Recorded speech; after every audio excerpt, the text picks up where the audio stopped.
and welcome to another day, another dollar, another time. It is Star Geeks. This is Sean. This is Lil. This is Steve. This is Ed, and the ISB is watching. Oh, Are they? Always. It feels like it. Remember, you know how you talk, and then you go through Facebook, and a bunch of shit ads pop up about the stuff you've been talking about. It's true. Yeah. ISB. It's true. Hi. I don't know why I love that so much. Hello, Santino. Santino. Welcome to the show. Oh man, what's going on? We didn't do a show last week, so just want to play catch up. Although you went to Disney the other day. Yeah, I went to Hollywood Studios.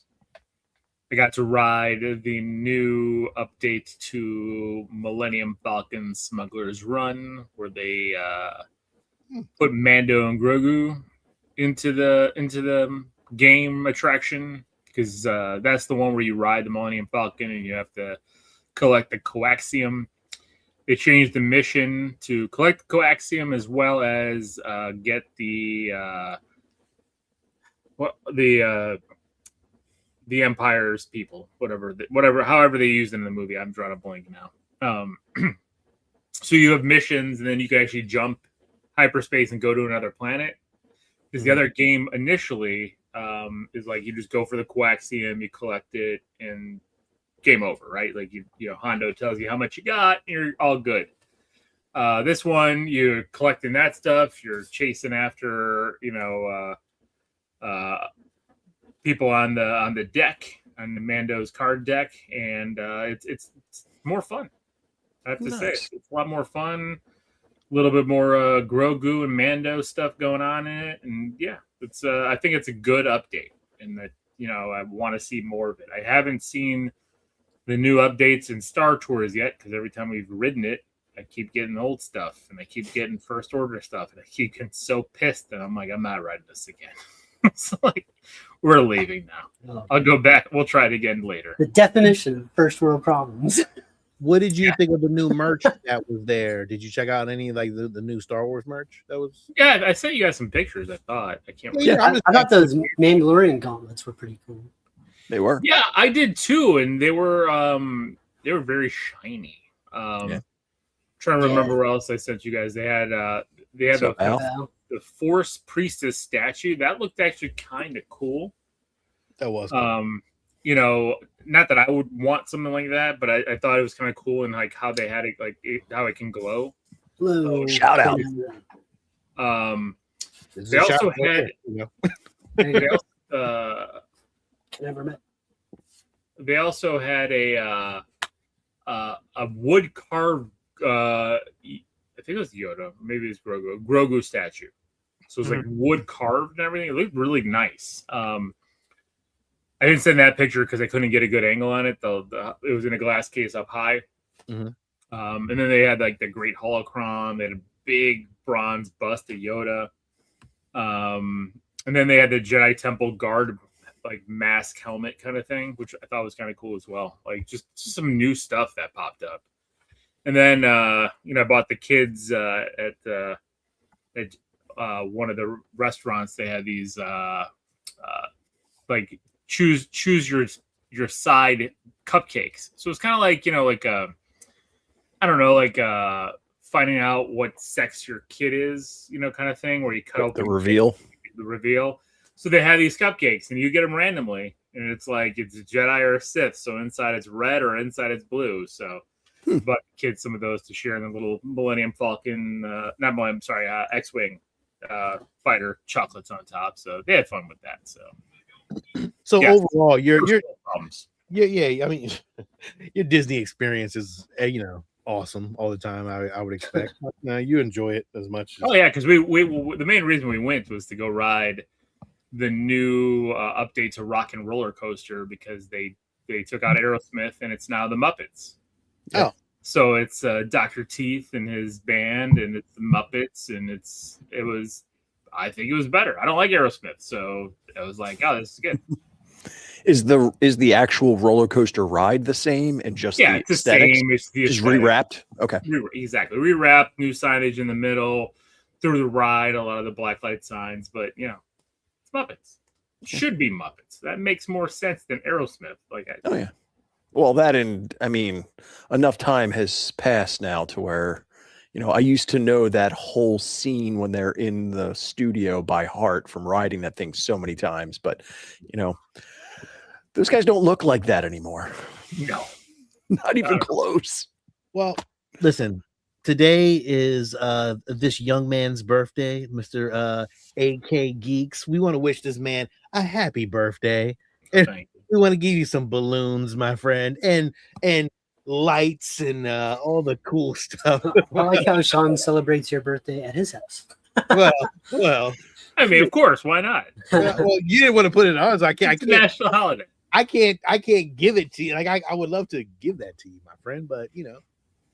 I appreciate it. Is mine popping up? No, it's not. I looking- think I turned my effects off because they were. We need to annoying. get that Jeff Goldblum and Thor Ragnarok Oh yeah, I gotta It's add your that sound. birthday. for moments like this. Here they come.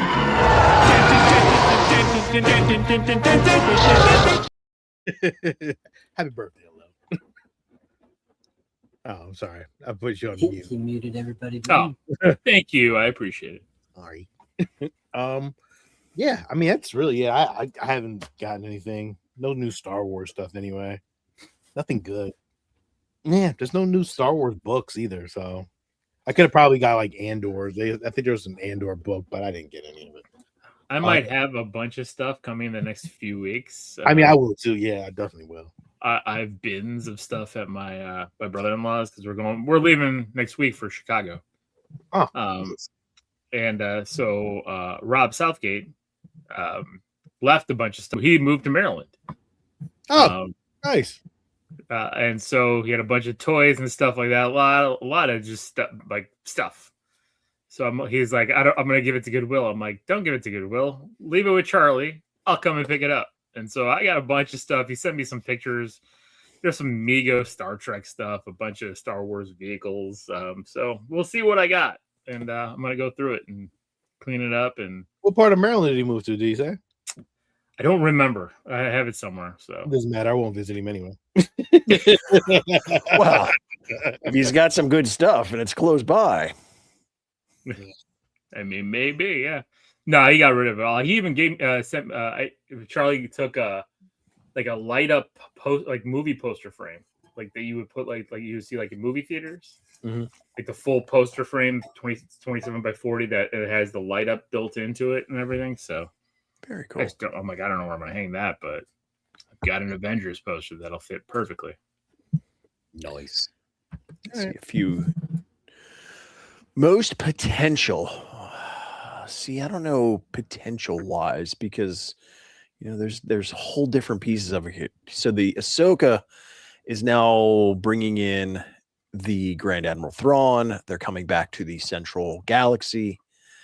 You know, it's the potential of what we assume is the start of the First Order. He's going to be fighting Admiral Akbar, so there's going to be a lot of fun in that. I know, I almost think potential wise, there's probably more in the Rey stuff because that's so wide open. I think that's. But I don't know if that's going to happen. No, I think that's dead. I think that's dead in the water. Yeah, I don't know yet. So I don't know, but they're under the water right now. So like they're gonna have to. They better hope Starfighter is really good and it puts butts in seats because right now, well, that's no part movie. of the news conversation. Yeah, but TV shows, you know what it is, and I thought about this the other day after Masters of the Universe and all, and you know what sucks is that it's their fault.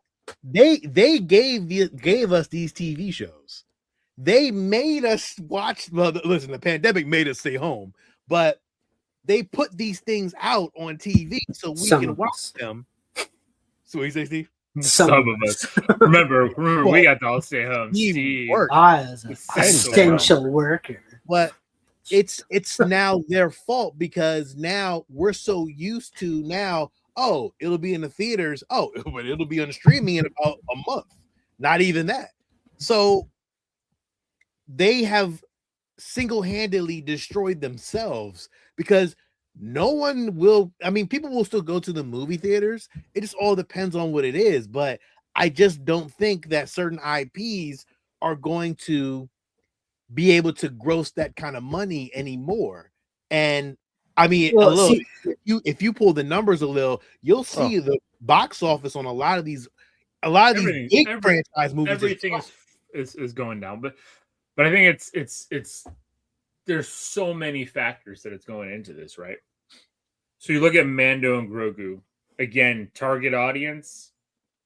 It's not bringing in kids, right? It's not bringing in. If you look at the breakdown based on age, it's not bringing in kids. Yeah. Master, same thing. It didn't bring in kids. Although I've seen kids. I think I told you guys a story about me helping out a young kid who was looking for a Battle Cat in the store, and I was so excited. Like, here you go, I found your Battle Cat, but it's not bringing in as much as it should, right? Because it's the adult collectors. Like, as I think Ed made the comment in our text feed, like, I will single-handedly make Mattel money to make the sequel because I've been buying everything Motu. Like, birthday today, got a couple of got a cartoon Ram Man and a cartoon Mantenna figure. I was like super excited for those. But it's these big blockbusters now are not carrying the same weight with the younger generations, right? There's been too much of a gap, and then on top of the gap in time, there's not been high quality storytelling or high quality storytelling for them, right? Well, you see movies like Backrooms and things like that. Like, it's not even about storytelling in those the YouTube videos. I was watching those. I was like, I don't know what the hell this is. It's just kind of atmospheric. It's just kind of like doing this, but that's what they're in. There's a whole lore. It's all there's. It is the storyline. That's things we just don't understand. Like, my son is very into Backrooms, and if I let him, he'll sit there and prattle all the little lore off to me, and he knows all that shit. So, I mean, there is a big difference in how media is being consumed. Mm-hmm. And when we were coming up, the difference between movies and television was huge. Huge difference. Mm-hmm. And now there's a lot of TV that looks and just straight up is way better than a lot of movies. Yeah. And that wasn't the case for a long time. Well, it's a longer format to tell stories better. So yeah, it's just like hearing Nick Cage talk about Spider Noir, right? Like, he talked about it. Like, he was one who said, I never want to do TV. I am a movie actor. And then he started seeing a lot of this stuff that's at HBO. He said the biggest thing that kind of brought him around was Breaking Bad. Like, he couldn't believe how much time was spent in Breaking Bad on the little things, but it told such a bigger story. So when he got the Spider Noir script, he's like, yeah, I'm doing this because I can spend time being his Nick Cageism, doing all that weird stuff, because you could never do all that in a movie. Like, you try to do that in a 2-hour movie, you would never get all the nuance that he did in that show. It's that and money. Well, that's true, but they're spending so much on these shows now. I know. I mean, we're seeing $500 million spent in a season of a show. So to me, that is the problem with why these movies are not just doing, like, we're spoiled now. And we talked about this years ago, but we were spoiled by so many Marvel movies, and now we're just like, now, you know what I mean? So I'm not. Well, you are too. There's somewhere you were like, see the problem, but you lie to yourself, though. That's true. You definitely are lying to yourself. but we'll just give you that. So we enjoyed some of the same movies that nobody liked. Did. I agree, we did. Yeah. I enjoyed Ironheart, and and we enjoyed the Marvels. We did. I did. I actually really did. But again, what the problem is when you're looking for a rate of return. When you need a certain rate of return. And that's why I was impressed. I think we talked about this briefly last week on the Geek Show. Was, I don't know, and I'm going to use Masters as an example because that's currently the biggest thing in the news in regards to flops, right? Well, and Grogu and Mandalorian too. Well, yeah, both were on the similar budgets, both needed the same amount of money. Mando made more at least, but Amazon is saying we're looking at different metrics. We're not looking at box office. But So for us to look at, but they're a different business. But that's all. But let me, because I gotta stick to Star Wars because like I know we're sticking to Star Wars, but I was going to use that and bring it back to Star Wars, right? Because we talked about it as well with Mando and Grogu. Like everybody's saying, oh, it's got to make $450-500 million to break even, blah blah blah. But it doesn't. It's got merch sales. They're bringing it into the theme parks. The characters are living on. So I don't know if it has to do what it has to do, just like any other movie studio, because Disney has other forms to make money off the IP. Yeah. And I think that's what when you hear studios now talking about 4-quadrant movie, I'm not saying Iger's the one who coined it, but he was the first one I heard say it. It is that, right? I need to sell merch. I need to bring it into other venues. I need to make money at the box office, and I need to be toyetic. So it's got all these different things, right? And that's what that movie is. That movie has brought a lot of that stuff. And I'm seeing the same thing with Masters. I guarantee you we'll see a very similar thing with Supergirl, because these movies are probably destined to underperform. They're destined to underperform. I think everything probably not including maybe Spider-Man at best, maybe. And Spider-Man will underperform based on its last movie, because that movie made $2 billion. You're not making $2 billion, but Spider-Man will do well. Toy Story will do well because it's an animated feature and it's already getting super hype. I know. But again, that's another one that's a 4-quadrant movie. Yeah. Because they're gonna make a lot. Toys are already selling. I saw the display at Walmart today and it was half empty, and I was like, what the hell? Do you feel like we're pushing these movies out too soon to on demand? Do you feel like maybe we have I think that a little longer in the theaters? Yes. Or just create a gap between it. Do you remember Back to the Future was in theaters for over a year? You look at all these things straight on the street. Yeah, and that's one of the things too, is we got to factor in the fact that inflation's real. Shit is expensive. Not a lot of people are getting raises, but they sure are raising the price on every fucking thing else, including theater. It's expensive. If you more try to people just are take taking pay cuts. One person, just me and my wife go to the theater, it's almost $100. Yeah. That's wild. Yeah. Well, if even you're trying to talk about taking your kids and everything, you that's shit, man. So hey, go to a regular restaurant these days. It's ridiculous. So are we all unanimously, like, at this point, like, just put it on streaming already and just stop giving us this theater experience? I don't know. I think it depends. Like, I think they can take certain properties and, if it makes sense financially to say, hey, you know what, we're going to wrap this up and put it in a theater. We're going to make it an experience. It's not going to be for everybody. We're not going to make a ton of money, but we're going to get enough press. We're going to get enough other things that create some talk to where, now that's going to bleed off into when it goes on to streaming, that people will have heard about it in the news and they'll go buy stuff. It will generate a buzz for all of those other streams. So they'll still do it. It's just they're just not going to make those piles of money like they used to. Well, another thing that's hurt the Hollywood side of the business is the DVD. And I think I talked about this before. There was an interview with Matt Damon talking about they used to make a ton off of DVD and Blu-ray sales and VHS and all that kind of stuff. All that stuff was a huge portion of what they would bring in for a movie. That's what turned movies really profitable. Yeah. That's all gone. Nobody buys them anymore. Sequels based on home video sales. Even if it flopped, they made a boatload on home video. Oh yeah. Like, how many part 2s went straight to video and people went to the, If they would have charged $50 to see Mandalorian and Grogu on streaming, would you have paid for it? Yes, because my whole family could have got to see it and I wouldn't have to pay 5 tickets. Steve? I mean, $50. If they it's steep, but Sean, look at it again. No, hold on. 5 tickets. Let me answer. Goddamn. if they put it online for people to watch by paying $50, then that means you can find it. So Oh, you can find it even once in the theater, but still. Damn it, Steve. God damn you. you can't find a good one. But if they have that shit on there like that, well, there's not quality copies out there. I've been looking. There has to be a new way. Site. There has to be a new way to code these things so where they're not getting ripped.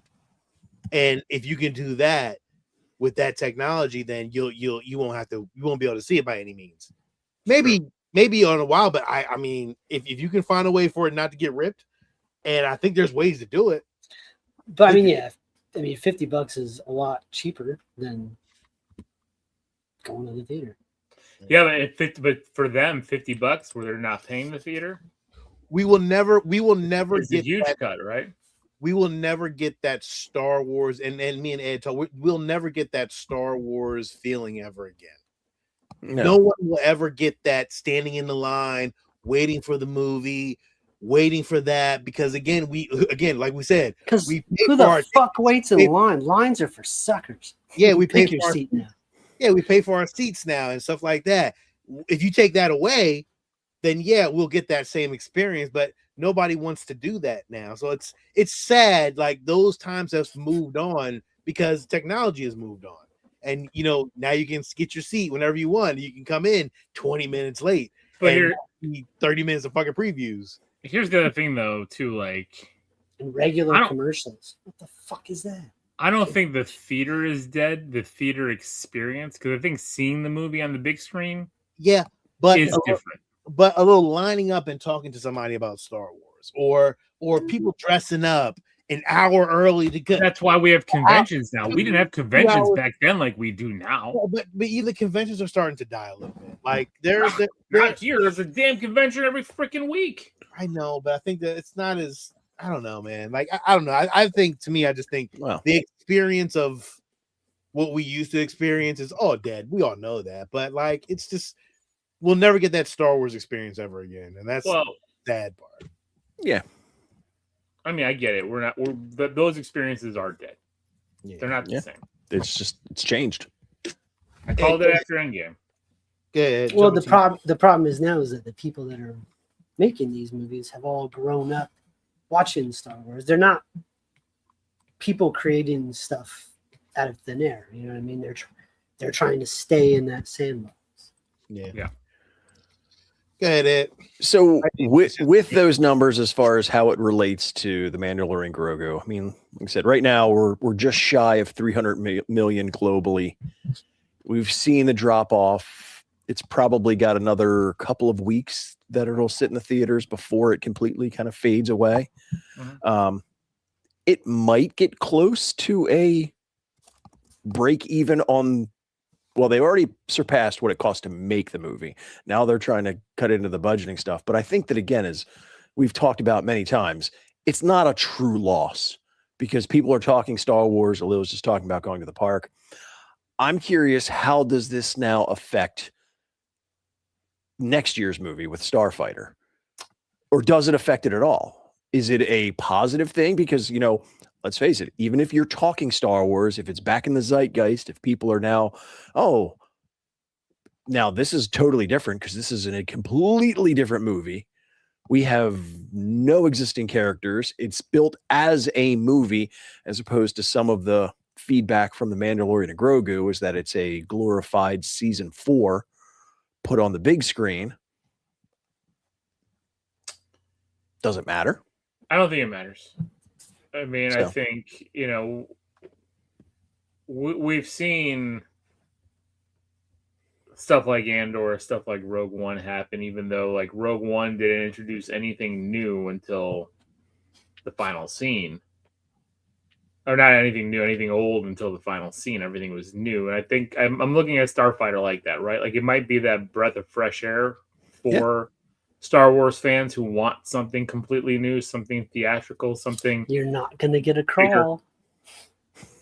You're not going to get a crawl.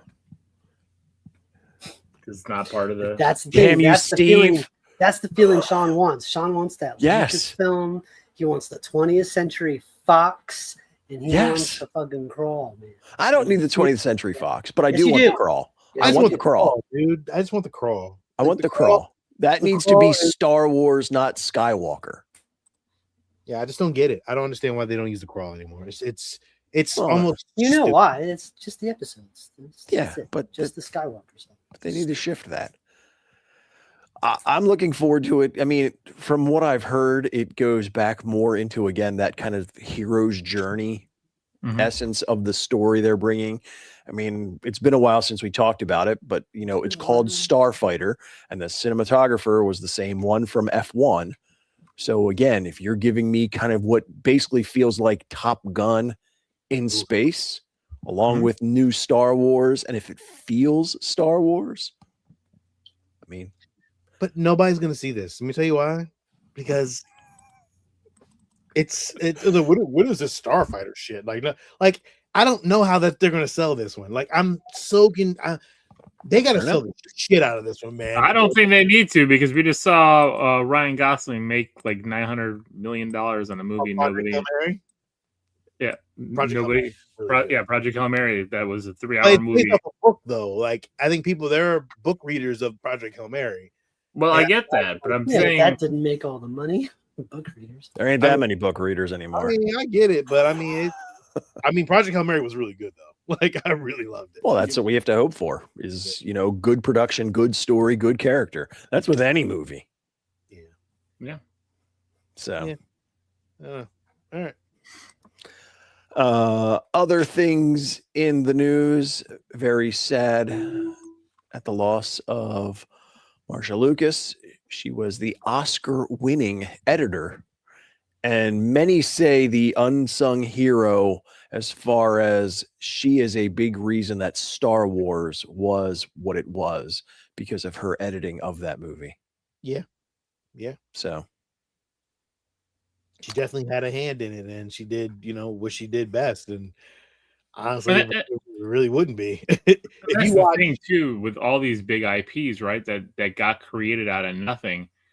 There's so many people that were involved, and like when they start not coming back, even though maybe even like Lucas did 6 movies, right? But those 6 movies all didn't come out the same way. Yeah, and you can see that. You can see the holes. You can see the difference in nuance, difference in music, difference in editing, difference in how the dialogue, the writing. And so it's sad, right? Because she started something, and I wish she was part of more of it. And I look at a lot of. I think at some point we should probably review Light and Magic, because like I don't know if Alil and Steve watched it, but like the detail in it and everything that you really got to see it really is it is real movie magic, like lightning in a bottle. It is shit that you I mean, I don't know if you guys know as much, but like watching that shit, you just like, wow, like they really created a lot out of a little, and they made magic, and like it's you can't make that shit up, man. Like what they did was almost impossible to do. And like it was just the phenomenon that just everybody coming together and to make one movie and 3 movies, and just out of like fucking wires and fucking nothing. Like it's one of the best franchises of all time. It's ridiculous, man. And to go back and watch like the opening scene from A New Hope. Yeah, I mean that movie's 50 years old, but it still looks good. Yeah. So. This shit can't be. It can never be done again. So, they dropped a gameplay trailer for the Star Wars Zero Company and gave us a release date of August 27th. I'm going to go on a limb and say I'm probably the only one who will play this game, because in watching it, it is a turn-based style game, and I don't think any of you are a turn-based style game players. Steve, did you watch the gameplay for this? No. I'm gonna play it. I like that stuff. That's never strategy turn-based. I'm in. I play those things all the time. I played Baldur's Gate 3. I don't mind. It's not the worst thing, but I'd rather know. I'd really rather know. I don't like it. Run and gun. I was like, oh. Yeah.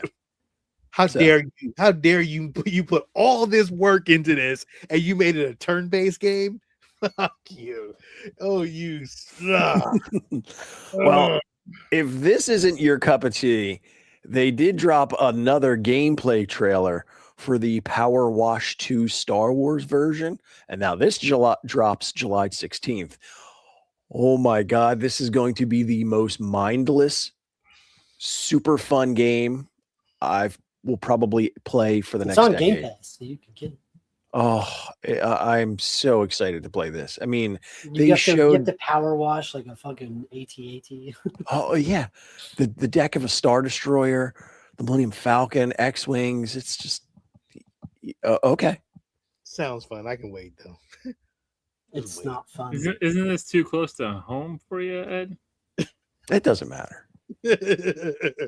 Like that's like the ultimate dream. I don't want to handle insurance claims in a galaxy far, far away. So like I wouldn't want that kind of game. So I don't think Steve wants to start putting together,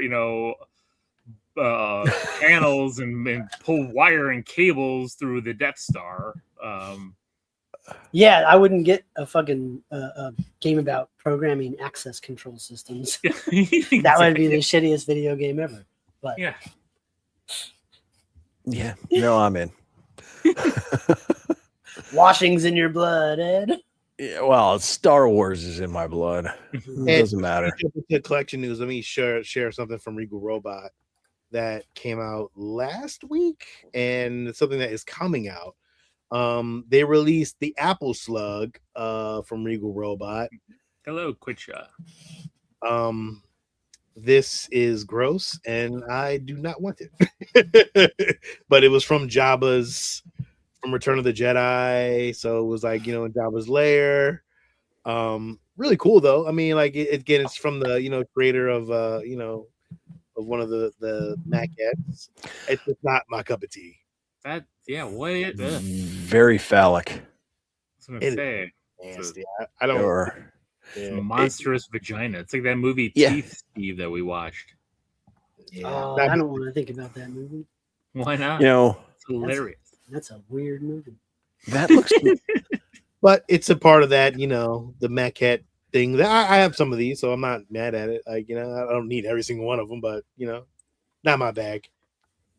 But I mean, it's cool. If you would have shown me just an image of that and didn't say it was Star Wars, I would have said Alien Earth first.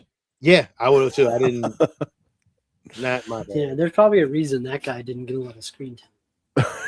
Yeah, I didn't. But this, my friends, is and I will be getting this. I'm gonna tell you right now, we'll be getting this. This is both Indiana Jones and Star Wars collaboration. If you remember in Indiana Jones, there is a little piece on there that shows R2D2 and C3PO in the stone. Really cool. I want this. One of those glyphs just to have. Again, it's Star Wars and Indiana Jones. I need this. It's going for like $60. I'm buying this. So yeah. Can't wait for that to come out. It's gonna be $69.99. That's not bad. No, it's not bad at all. I was thinking, I was like, damn, man, you may want this too, but put it in the bathroom or something. I don't know. It's cool though, and I really want this. Yeah. Feels like something you could make. I mean, you could. You probably could. You probably could 3D print one, but I would like one that's resin, like how they made it.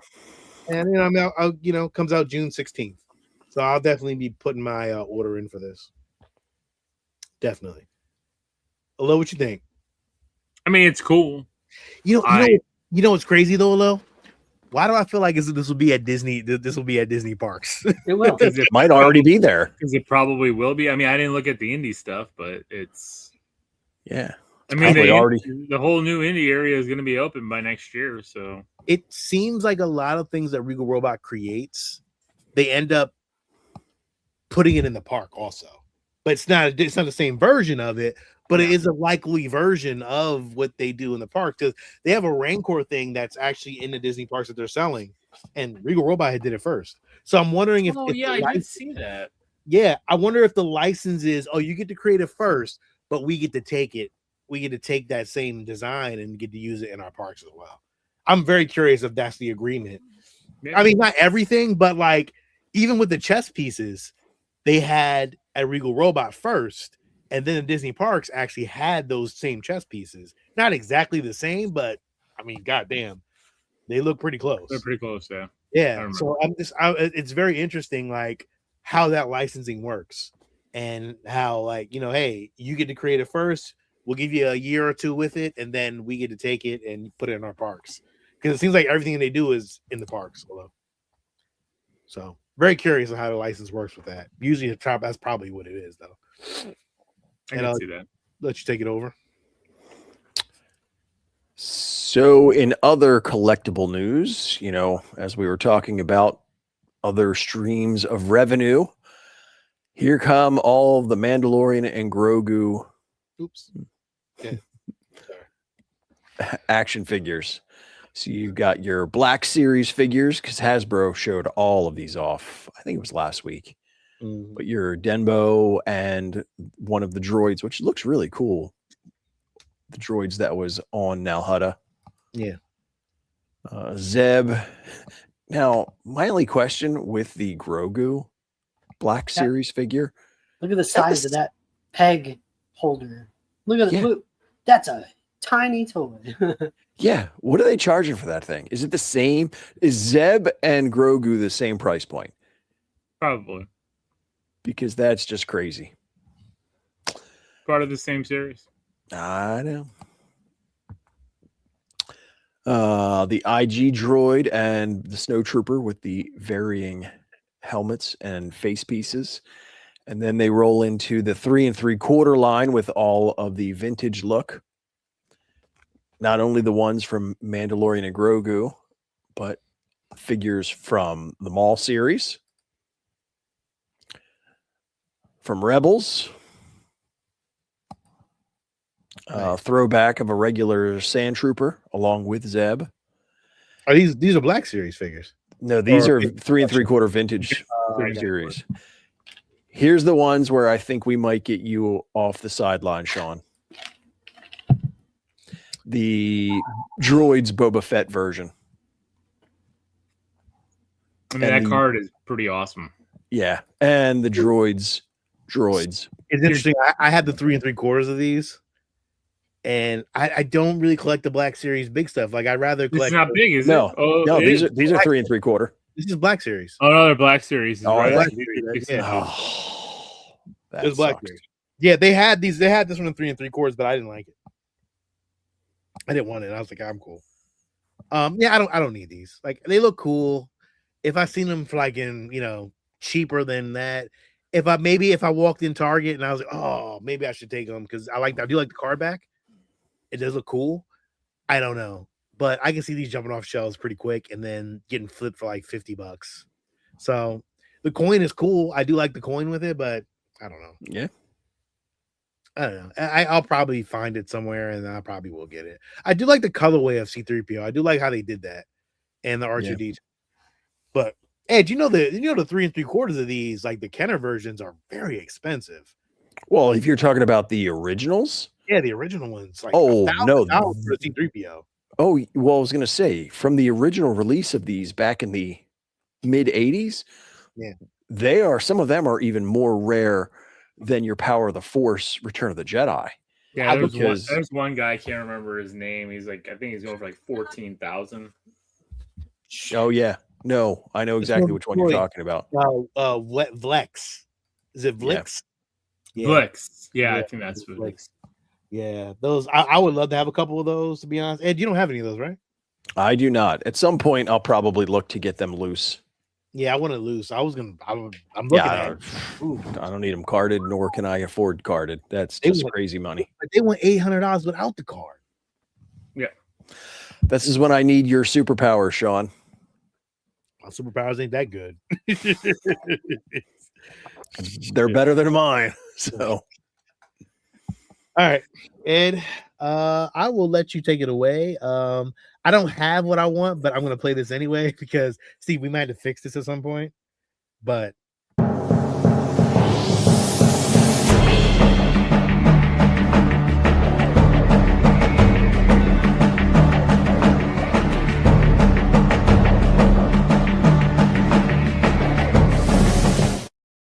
it's not Geeks Court, but we need an intro for Ed when he does all these good Oh, breakdowns. like a back to school kind of. Something cool. So back when we were reviewing the Maul series, there was a lot of questions regarding the Inquisitorius. And so someone, I don't remember which of you had mentioned that, it'd be nice to know more. Well, now we can do that. So the Inquisitorius was implemented after Order 66. Yeah, is that what it's called? Inquisitorius? I thought there was Inquisitors. Well, that is them individually. The Inquisitorius is them as a group. Okay. Yes. So obviously they first appeared in canon in Star Wars Rebels in 2014. They actually first appeared in Legends back in a Star Wars source book back in 1987 was the first mention of them. So they've been around for a very long time. The whole idea behind them is that after Order 66, now when Order 66 comes into play, you're looking at roughly 10,000 Jedi across the galaxy. They're spread thin. They're all over the place. Now, you're talking everything from masters to knights to Padawan to younglings. So there's a ton of them. They're everywhere. They estimate that Order 66 eliminated roughly 99% of them, which, again, great rate for the Emperor's Order. But still, you're talking 100. Great rate for people that can't fucking hit the side of a building. Well, it's just overwhelming numbers. Figure that the Jedi held their own, but when the people standing behind them started gunning them down, and there's 50 of them to one of you, and not all the Jedi were that great. I mean, we always compare them to like a Mace Windu, an Obi-Wan Kenobi, and Anakin Skywalker. They are the ultimate Jedi. You get Padawans and newly formed Jedi Knights. Yeah, they're powerful, but they're not all that. We watched Acolyte. We know. We've seen them. Okay. So there's 100-ish Jedi that are still out in the galaxy. I think it was Tarkin who even made the point of going, well, it's not so much their ability, but that they are symbols and that they can start a whole new revolution just on their symbolism. So they had to be eliminated. Hence the reason why the Emperor and Darth Vader put together the Inquisitorius to go out there and hunt them. I mean, what better way to hunt them than with other Force users? Now, you'll find as we walk through all of the various Inquisitors, there's a lot of common theme as far as their background, where they came from, and the unfortunate end that most of them met. Yeah. The Grand Inquisitor. Oh, look at that. I hate sometimes this font changes the letters. Yeah. He was a former Jedi Temple Guard. You got to lowercase those letters, Ed, just to catch up. Yeah, I usually go through and fix them, but sometimes I miss one in there. So he was a Jedi Temple Guard on Coruscant. Yes. Once charged with protecting the Jedi archives. Now, he, like many of the Inquisitors, and actually a lot of Jedi, as we kind of come to find out, because of the Clone Wars, started to really question the Jedi Order and became disillusioned. Most of that is because he, as a Jedi Temple Guard, felt the Council was becoming arrogant and kind of hypocritical in how they were doing things. Now, one of the other big break points for many Jedi as far as their ideology was, and we'll talk about her in more detail, but Barriss Offee's bombing of the temple, Ahsoka's being accused of it, and then when they finally catch Barriss and bring her back, she has this long speech that they allow her to give in public, talking about how horrible the Jedi have become. And many Jedi Knights heard this and were like, she's got a point. Do you have her on here? Oh, yeah. No, she's one of them. Okay. So that was kind of the beginning of the end for the Grand Inquisitor. It's been reported that he was approached by the Emperor because of his opposition, and that when Order 66 went down, he actually was the reason why there were no Jedi Temple guards, that he had locked them in a room, and they believe that he may even been responsible for killing them himself. Which is, I would love to see a story about that.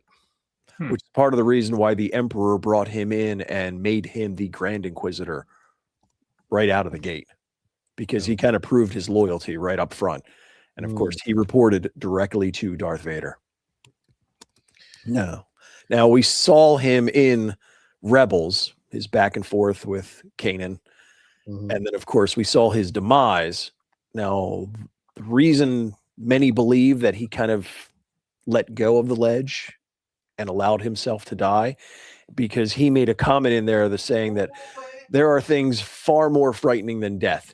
He was more scared of facing Vader in failure than dying. Now, he didn't actually die there. Apparently, somewhere between Vader and possibly with some help from the Emperor, his spirit was trapped and used to guard a particular spot in Star Wars Galaxy, which Luke came across later on. And basically, he was kept as a tortured soul for eternity. So he never found release, even in death.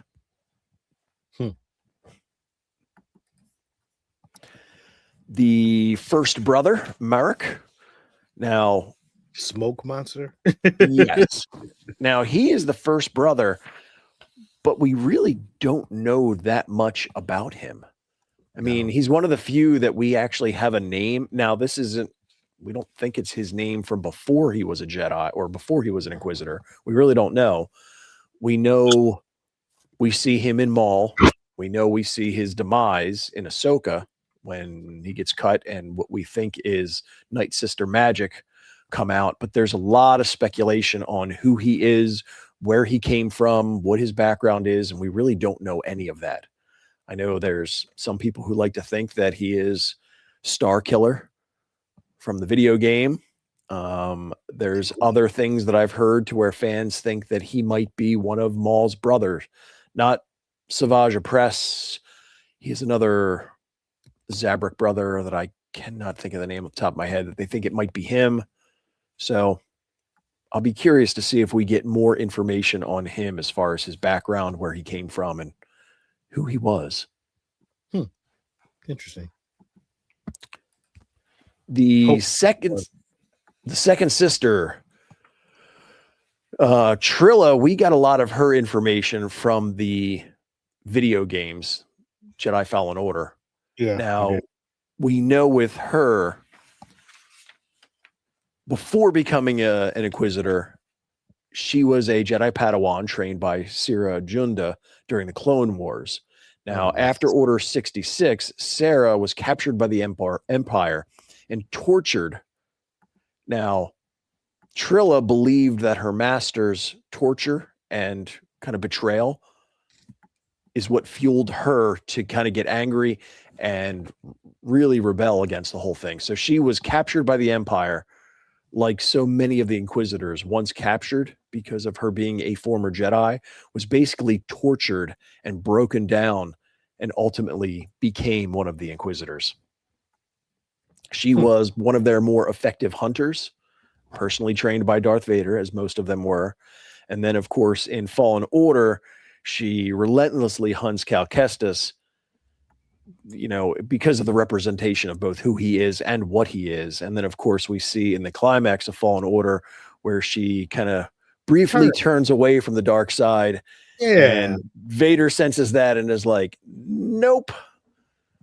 There's no second thoughts. If you're going to go like that, then I'm going to kill you myself. So Vader immediately killed her, sensing weakness. In the game? Yeah. Yep. And then he does the same thing. What a hypocrite. So what a little bitch, like his son Luke. Oh, you hater. So the third sister, Reva, this is sad because her story in Obi-Wan, I mean, Could have been really good. It could have been, but the way that they did it, it actually became, in my opinion, one of the weakest points of that entire series. So she's a Jedi youngling, which we got the flashback moments, who survived the massacre at the Jedi Temple during the Order of 66. She was stabbed by Anakin / Darth Vader and kind of pretended to be dead and stayed among the bodies. Now, she saw what Anakin was doing or Darth Vader was doing. I like that. I like that part of the story, though. Like, I didn't have a problem with that. No, that was good. And that was what the anger that fueled her and kind of turned her to the dark side. It brought her into becoming an Inquisitor. But for her to use that as her sole means was to get back at Darth Vader.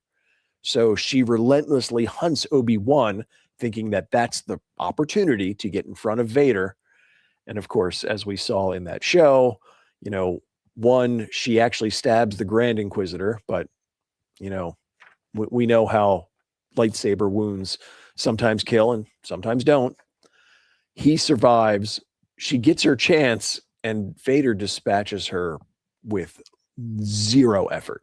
Yeah, but he doesn't even die, though. No, he stabbed her again, and she still didn't die. That's where it starts to get That's what I'm saying, man. Cut it out. Qui-Gon got fucked over. This is some bullshit now. Yeah. So that is where her story goes from being okay and good to, okay, well, wait, now you're stabbed twice by him. You're doubly angry at Darth Vader and still want to get back at him. And this is where it goes sideways, because then she goes to Tatooine to try to capture and kill Luke Skywalker as a way to get back at Darth Vader, where that makes zero sense, because at that point in the timeline, Darth Vader doesn't even know Luke Skywalker exists, has no idea it's his son. It's pointless. It makes no sense. And then, of course, Obi-Wan convinces her to turn over a new leaf. She lets Luke go, and she walks off into the sunset. Like, I agree. Like, what the fuck happened? Like, what? Also, she did a bunch of bad, choreography in that show. So. Yeah, well, there was a lot of that in that show. Yeah, I don't like that. I don't like any of that storyline. Like, that didn't make any sense. It's just no. And then why did you leave it so open ended? Like, is there a comic book? Like, did they tell a story in the comics? Like, I don't know what they did. Like, I don't even want to read it. But like, at the same time, it's like, why'd you leave it so open ended? Like, that was so. Like, did you think you were going to get an Obi-Wan part 2? Like, was that the goal? Like, I'm confused. I think they wanted one. I think Ewan McGregor wanted it. Ooh. I mean, he'll probably come back in the clone, like in Ahsoka, probably a Clone Wars thing. Well, we've talked about that. I want that flashback. I'm fine with that, but like, what happens to her? Like, there was she has no story. No, she walks off into the sunset. We have no idea what happens to her. That's so fucking weird. Why did she needed to die at the hands of Darth Vader the second time and just be done? I mean, that's how most of these Inquisitors die anyway. Leave it at that. You know what, a little is very interesting now. It's like, okay, when Star Wars was going, they were all blaming Kathleen Kennedy for everything that was going on. And now that she's gone, who are they blaming now? Right. I think Dave's got some problems of his own. I think so too. Yeah. I think so too, a little. And I'm very curious. What's up, Zombie?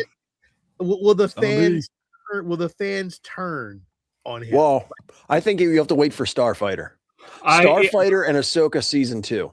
I agree with that. I think that's his he's in his honeymoon period right now. Yeah, he's got a chance to redeem. Because again, the fans even think Mando and Grogu, they don't put it all on him. So I know, which is very interesting. Which is interesting too, because also Favreau directed it, right? And like Favreau is a really good director, but there are some big flaws, and it's like absolutely. What happened? Yeah, you guys approved this storyline. It's not like you guys didn't. You guys were all in the same fucking think tank, and you guys were making this shit up as y'all went. Y'all was going. So who gets to blame here? Because we all listen. I mean, I love Dave Filoni. I think he does great with his animation, but like the story here doesn't really make sense. I mean, I liked Mando and Grogu, but at the same time, it was very like one-sided and didn't tell it anything. It didn't move the story on. And like, who's to blame there? Because Filoni, like you approved this stuff. Yeah. You were there. So like, I don't know, man. Like, I think the problem is it's not with whoever's doing it. It's the problem with Star Wars moving forward. Like, I don't think they know what to do with it. I think it's very like we're tiptoeing on it. I think they're a little scared to push the edge, and that may be a problem. I don't know. Maybe we need to call Lucas back. But even him, do we think he'll be able to fix this? I don't know. I'm pretty sure because I mean, remember episode 1, 2, and 3, boy, fans were brutal. Like let's be honest. In the beginning, they were very brutal with that movie. Now it works now. Now the fans it works now because it's closer to what the originals were.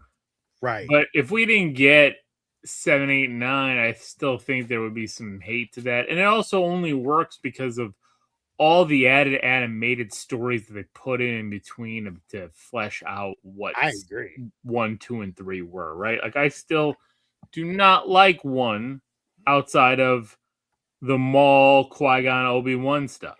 Like 75% of that movie could be edited down to nothing. Like I didn't need any of that movie. I agree. And then you go to the Attack of the Clones and it's like what story are we getting there? Weirdness. We all liked episode 3. So but if without the lightsaber scene in episode 3, then I don't know. Right? Keep it going, Ed. All right. Fourth sister, Lynn Rakish. So she's a former Jedi. Now, she's unique in that she's one of the few who willingly joined the Inquisitors after the rise of the Empire. Yeah, save her own ass. So many of them were broken and tortured. She appears to have joined them willingly. Most suggest that she had, like others, had just been disillusioned and kind of already started to kind of fall to the dark side. Yeah. She was the one who recruited Barriss Offee. She did. From the prison because they knew each other while as Jedi. So before becoming the fourth sister, they knew each other during the Jedi days and kind of had a bit of a relationship just working together. The story was told in Tales of the what was that? Not Tales of the Jedi, was it? No, because that was Ahsoka and Dooku. So it had to have been Tales of the Empire. Tales of the Empire, thank you. Yeah. So during their final confrontation, it's actually Lynn Rakish who impales Barriss Offee on her lightsaber. Mm-hmm. Barriss forgives her as she dies. And she didn't die, though. That's one of the interesting parts is that, the two of them kind of leave together, one carrying, one carrying the other, implying that they both walked away from the Inquisitorious group.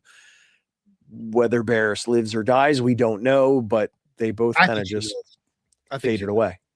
I think she lived. I think that they're together on a isolated planet, taking care of each other, like they were. Like I think that's what that is. I don't see like there was no death, so like they didn't show it.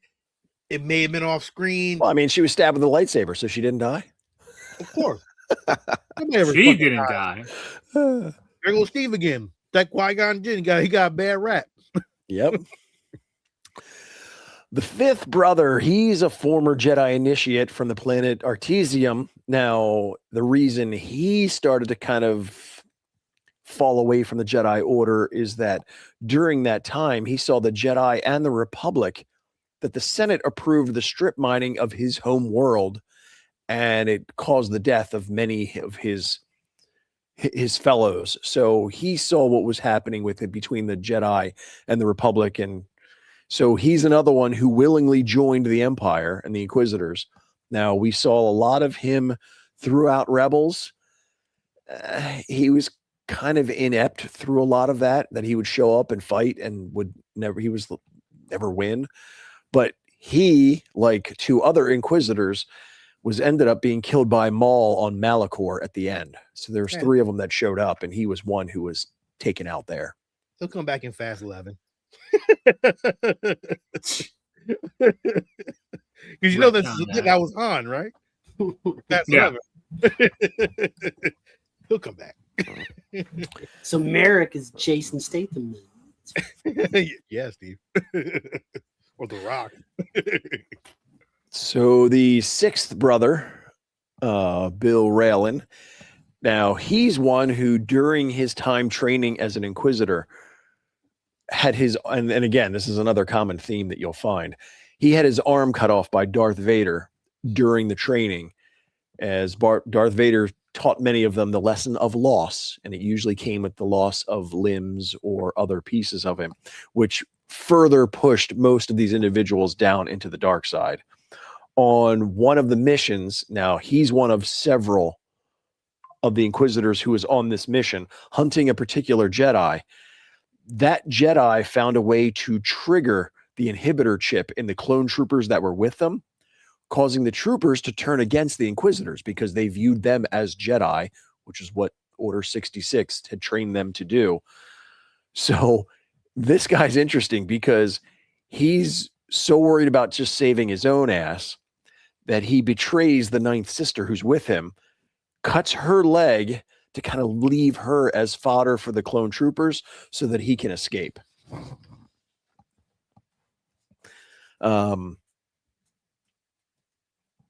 He's one who at the end ends up kind of going off on another mission. Now, he's told to hunt a Jedi, doesn't realize the Jedi he's hunting is Ahsoka Tano. Now, yes, that's exactly what it is, Fernando. In that battle, as they're fighting, Ahsoka is able to beat him. Now, she's unarmed. She beats him by having his lightsaber overload and explode in his face, which kills him. She claims the kyber crystals and cleanses them, which ultimately become the white kyber crystals that she uses later on. They were his lightsaber crystals. Yeah. Nice. Because when she left the Order, she didn't know, she no longer had a lightsaber, but they were his. So that was his contribution to Star Wars overall. All right. The 7th sister, she was a former Jedi Master who was once trained by Aayla Secura. She survived Order 66, captured by the Empire, same thing like many of them, tortured and broken, becomes an Inquisitor. Now, she and the 13th sister had a rivalry that went back and forth. Now, she is one of the other Inquisitors who, through Rebels, was constantly hunting Ezra and Kanan, but never seemed to be able to get the job done. And she was also one of the 3 who was on Malachor who ended up getting killed by Maul. Now, she was the one that Maul had kind of held with the Force and wanted Ezra to kill her, to push him into the dark side to become his apprentice. When Ezra hesitated, Maul chucks his lightsaber and cuts her in half. Damn, I remember that. Yeah. So good.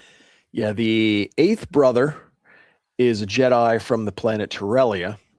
After the Grand Inquisitor's death, he was one who really wanted to go after Darth Maul because he wanted to take the role of the Grand Inquisitor. There's not a whole lot that's known about him, but he was the 3rd Inquisitor that was on Malachor with the 5th brother and 7th sister. Now, he was the one who I think first showed us that the Inquisitors could kind of fly with their lightsabers. Now, because of his fight with Maul, his lightsaber was damaged and it ended up coming apart in his hands, causing him to plummet to his death on Malachor. Which, just as another side note, a lot of the Inquisitors have that spinning lightsaber kind of technology. And a lot of that was because these were former Jedi.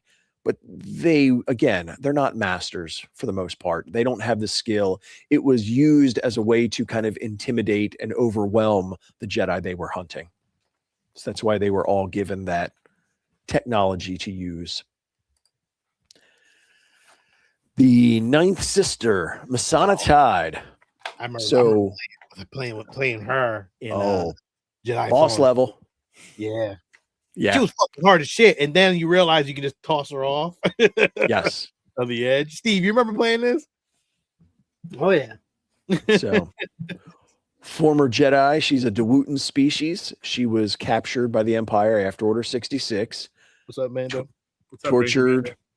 broken, ultimately joined. Now, her contribution during their training was that Darth Vader took her left eye. So, she's another one who lost a body part to Vader's training. So, remember the Jedi that I said that they were hunting? The Inquisitors were hunting. They all got killed. He's like cutting their arms, taking their eyes. You don't need this leg. Yeah. No. Now go out there and fight Jedi. Yeah. Well, one dude is a fucking fart. He's like, I'm not even that good. I'm not Darth even that good. I'm just a dude. so she lost more body parts than any of them. So she loses her eye to Vader. On that mission with that Jedi, remember the other Inquisitor? This was his fellow Inquisitor that he cut her leg off to leave her for fodder so he could escape. So she loses a leg in that one. Now, when she fights Cal Kestis, she loses her right hand and then gets a slash on the back before being pushed off of the tree on Kashyyyk. Hey, so now she's lost. I beat her, not Cal Kestis. I beat her. Well, you as Cal Kestis. So by the time you get to the second game, she's lost an eye, a hand, a leg, and then in the final fight on Coruscant with Cal Kestis, she loses her head. Mm-hmm. Well, she was useless at that point. God dang. Well, I mean, Darth Vader proves more machine than man. The 10th brother, Probst Dibs. How many brothers and sisters are there? Oh, we got a couple more left, but we're coming close to the end. So he is a former Jedi Master who, again, like many, became disillusioned with the Jedi during the Clone Wars. So while he was on a mission on, I think, the planet's Hersht, he witnessed a lot of lives lost and openly voiced his dissent on the mission. And he's there with Mace Windu. He gets so pissed off that he actually attacks Mace Windu. Now, it's Mace, so he loses that. Mace arrests him, brings him in front of the council. They try him. Now, he expects he's going to get executed because of his betrayal. Mace is not doing that, so he goes down the road, has him imprisoned. So, while unlike the other Inquisitors, he had already kind of lost his way. So he was brought on board afterwards, kind of like with Barriss Offee, taken out of prison, recognize what he is, brings him on, and has him join the Inquisitors. He was the third Inquisitor on that group when they hunted the Jedi who turned the clones against them. But like many Jedi during the Order 66, so you had three of them. He got gunned down by the troopers. The one cut the leg off the other, leaving her, and escaped. So that was his fate. He died by the hands of the troopers when they thought he was a Jedi and turned on the inhibitor chips. The 11th brother, who we saw in Maul recently, now he's referred to as the Crow. He's another one that we really don't know much about, because we see him in Maul, which is really good in that, but we actually had his first appearance in Tales of the Jedi, which he actually died in. Yeah. I went back and rewatched it and putting all this together. I didn't remember when Ahsoka disarms him and cuts his head off, his head deflates, which makes me wonder, because again, there's a lot of fan speculation on who he is.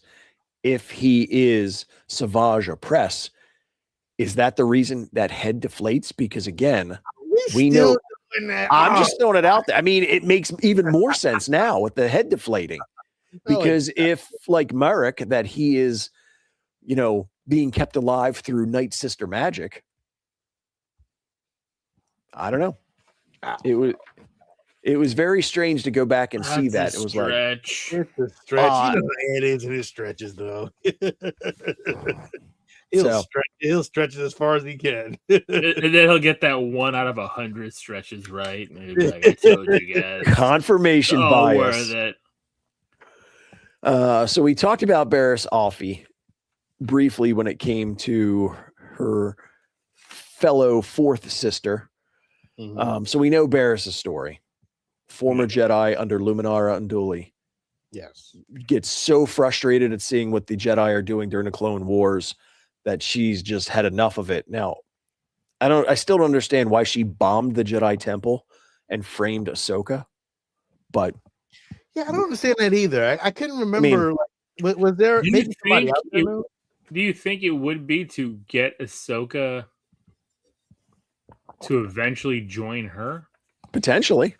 Well, technically, it kind of did because Ahsoka walked away from the Order, kind of because of almost kind of like during this whole situation.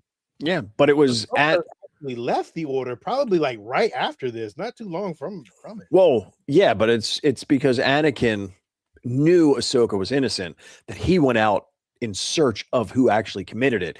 Right. Anakin was the one who found Barriss, brought her back to stand trial, which then is the reason why Ahsoka was kind of acquitted of the crime. But Ahsoka was like, no, you guys were way too quick to roll me under the bus and accuse me of this, so I don't want anything to do with you anymore, and walked away. Otherwise, she would have gone to prison. She would have been the one in prison instead of Barriss. They were ready to condemn her. Yeah. Fucking crazy. Fuck the Jedi. So again, I've been saying that forever. But the crazy part is, it's like, yo, she's the longest standing Jedi. Oh yeah, because she walked away of everything. Let's be honest, she's the longest standing fucking Jedi. But she's not a Jedi though. That's the thing. Right. I mean, we look at it like that, but we all feel like she's a good. Well, you feel like it because it's the black and white, right? You're either a Jedi or a Sith. She's not. They really pulled her from death to pull her out of the the world between worlds to continue her story. That's how I think. To me, to be honest, Ahsoka may be the best lightsaber willing, force powered person in the Star Wars universe.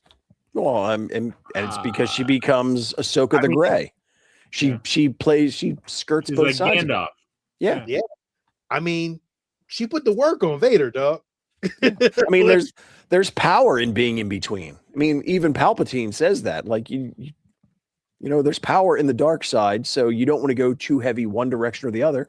You stay in the middle, and that's what she is. I think Ahsoka, at the end of the day, may be one of the best Star Wars characters. Besides Vader in the Star Wars universe. Yeah, I mean, he trained her.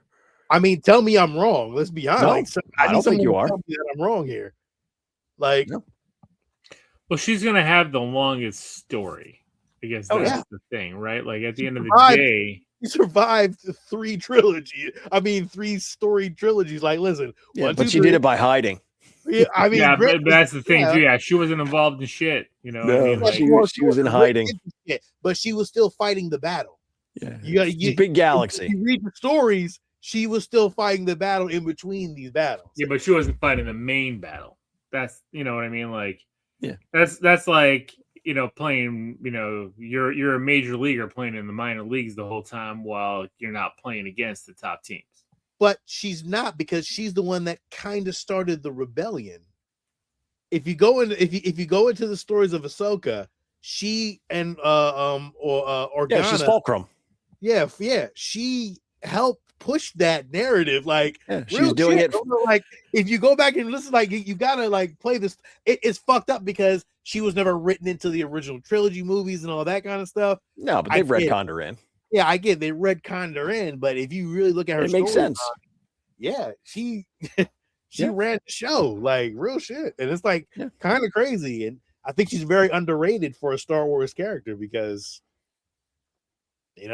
how they've written. I'm not saying that she's not powerful and she hasn't done her business, but she also hasn't been the star of the show. You know what I mean? I'm surprised we haven't gotten an Ahsoka video game yet, Steve. Oh, it's coming. It's coming. Like very Laura Croft. I don't think it's coming. It'll be turn-based. It'll be a mobile game. Oh man. Yeah, with like slots and shit. Yeah, Yeah. exactly. Matching, Oh, brother. matching the fucking shapes or whatever. So we kind of already touched on Barris's storyline when it came to Lynn Rakish. Barris gets caught by Anakin, brought before the council. She gives her big speech, which again, I believe turned many Jedi against their order because what she said made sense. She goes to prison. Order 66 comes and goes. Lynn Rakish goes back to the prison, recruits her to become part of the Inquisitors. You know, we see that in Tales of the Empire, how she goes in, has to kill other potential Inquisitors to get that position. She does the job for a bit, but then, you know, for the same reason that she didn't like what the Jedi had become, she doesn't like what the Empire is either. So she kind of walks away from the Inquisitors and then just goes off to kind of do her own thing and become kind of like this secret healer. It was during that time that Lynn Rakish found her, and the two of them went into that ice cave labyrinth when she gets stabbed by her, as we mentioned, and the two of them wander off. Great. So I don't know. This is probably the one we know the very least about. I don't know what his number is. Maybe the 12th, maybe the 14th. But he was in Tales of the Underworld, that whole scene with Asajj Ventress. She's got that young Jedi Padawan. She's trying to get him away. This guy shows up in the one scene. Yeah, we have no idea what his name is. We know that the Totu is what was in the credits, I believe. So that's kind of all we have to go with. Don't know what his species is. No other information about her. I mean, he's a decent fighter because he fights pretty well against Asajj Ventress. But in the end, she gets disarmed. The Padawan picks up the two lightsabers and he gets both blades right in the back.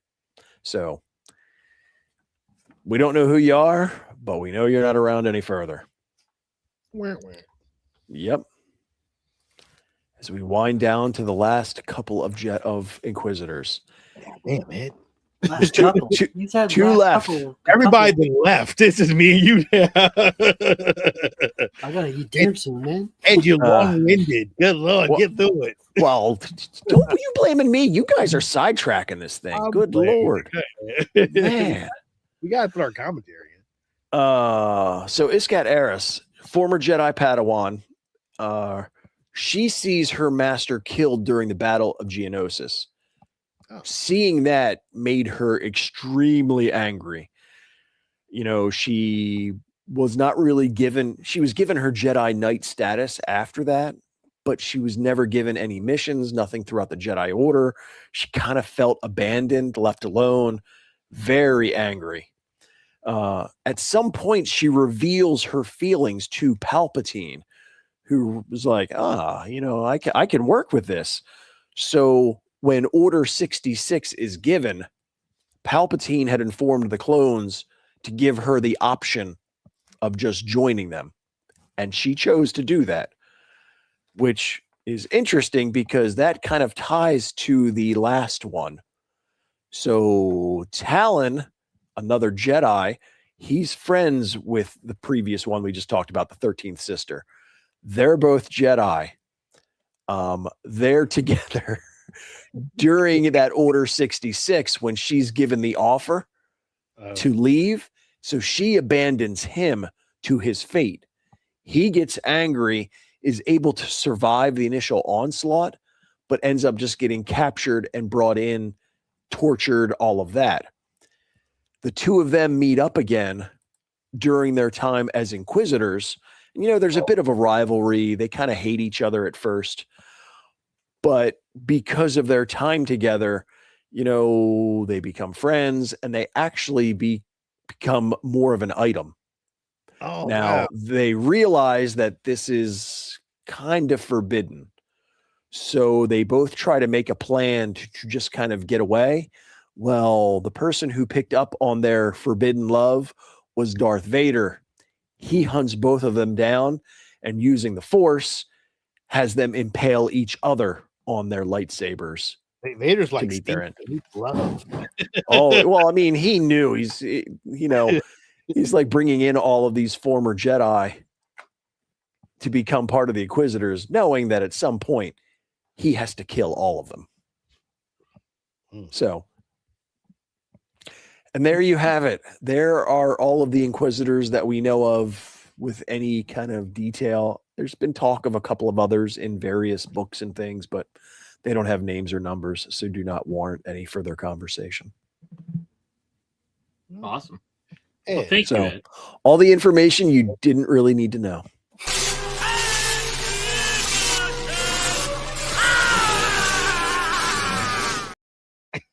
Do it every time.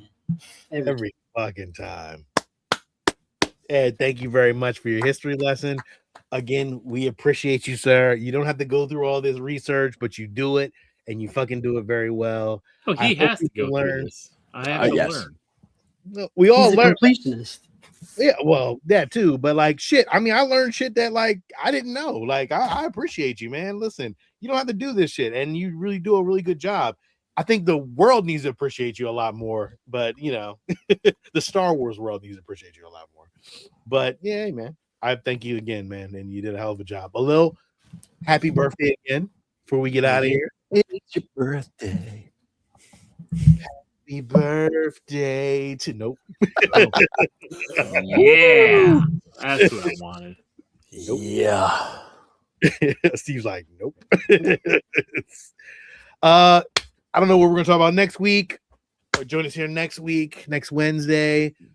I don't know. We'll figure something out. You know, most likely we'll get something. Looking at title card. And that is it. Catch us this weekend. What are we doing? What are we talking this weekend? Hello. We got a lot of photos from Spider-Man, a lot of photos from Superman. So we'll go through some of that, some of the future projections on what can the hopefully by then release trailer, so we can talk more about that. Hopefully, we shall see. I've seen it. Spider-Man Brand New Day. So have I. Me too. So we'll talk about some of that stuff, some pickups, and more. Yeah. So join us Saturday at 9. Oh, is it 9 or 10? 10. Oh man, Eastern time. We gotta move that time up. I'm just fucking. You did. You guys used to do it at 11. Country. Yeah, man. Just check us out on Saturdays. Check us out next Wednesday. We are always around. Feel free to like, subscribe, comment. Let us know how we're doing. Let us know how awful we're doing. I don't know. I mean, Ed's greatness is just like single-handed. And if anybody has any information that they're looking for and they want covered, let me know. I'm happy to do the research. How do we contact you, Ed? Well, I was gonna say, throw it in the chat. If you know when these videos get posted, if you're watching it in delay, throw it in the chat on there. Yeah. Let us know. Let us know. Yeah. We'll check it out. Ed will tell you all the things. Yeah, I'll look it up. Or call him at 1-800. I'm just joking. Yeah, till next time, man. Thank you, man. And may the force be with you. Or This is a Lil. Yeah. Oh shit. You were supposed to start. I forget. Oh, my bad. Sorry. So may the force be with you. No. This is Sean. Oh, this is Sean. And may the force be with you. I don't know. Oh This man, is- listen. This is a Lil. Good night. The show is I already ended. said it. This is Ed. May the force be with you always. Oh.